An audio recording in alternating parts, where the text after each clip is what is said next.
दिल्ली शहर में एक बहुत ही मशहूर समोसे वाला रहता था। उस समोसे के दुकान के बिल्कुल सामने एक बहुत ही बड़ी कंपनी थी, जिसके सारे एम्प्लॉयज़ लंच के टाइम समोसे वाले के पास आते और उसके समोसे की बड़ी तारीफ़ करते और समोसा खा के अपने काम की तरफ चल पड़ते। एक मर्तबा उस कंपनी का मैनेजर उस समोसे वाले के पास आया और समोसे खाते खाते मजाक में समोसे वाले को कहा, यार राजू, तुमने अपनी शॉप को बहुत अच्छी तरीके से मैनेज किया हुआ है। तुम्हें नहीं लगता कि तुझ में बहुत ही अच्छी मैनेजमेंट स्किल्स हैं और तुम अपना टाइम यहाँ वेस्ट कर रहे हो, वो भी सिर्फ समोसा बेच के? सिर्फ सोच के देखो कि अगर तुम किसी बड़ी कंपनी में काम करते तो शायद आज तुम भी मेरी तरह बड़ी कंपनी के मैनेजर होते।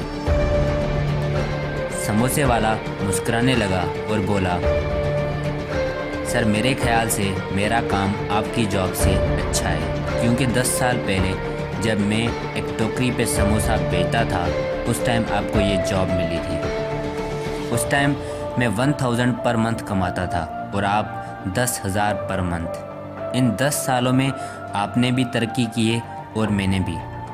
मैंने अपना शॉप ले लिया है और इस एरिया का मशहूर समोसे वाला भी बन गया हूँ और आप प्रमोट होके मैनेजर बन गए और 1 लाख रुपए सैलरी लेते हैं। सैलरी की बात की जाए तो आज मैं भी नियर टू 1 लाख कमा ही लेता हूँ, शायद कभी कभी इससे ज़्यादा भी, जिससे ये जाहिर होता है कि मेरा काम आपसे अच्छा है, क्योंकि मैंने सिर्फ अपना नहीं अपने बच्चों का भी मुस्तकबिल बनाया है। लेट मी एक्सप्लेन कि कैसे।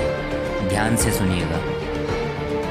जब मैंने बिज़नेस स्टार्ट किया था तो मेरे पास पैसे नहीं थे और मैंने ज़ीरो से बिज़नेस स्टार्ट किया था, लेकिन मेरे बेटे के साथ ऐसा नहीं होगा। उसे एक इस्टेब्लिश्ड बिज़नेस मिलेगा। पर अगर तुम्हारी बात की जाए तो फ्यूचर में इसका फ़ायदा तुम्हारे बॉस के बेटे उठाएंगे, तुम्हारे बेटे नहीं।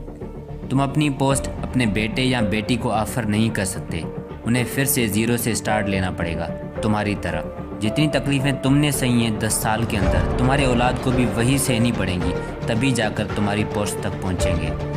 लेकिन मेरा बेटा अभी से बिज़नेस टेक ओवर करेगा और इसी बिज़नेस को आगे ग्रो करेगा। मतलब अगर देखा जाए तो जब तक तुम्हारा बेटा मैनेजर बनेगा, मेरा बेटा उससे कई गुना आगे निकल चुका होगा।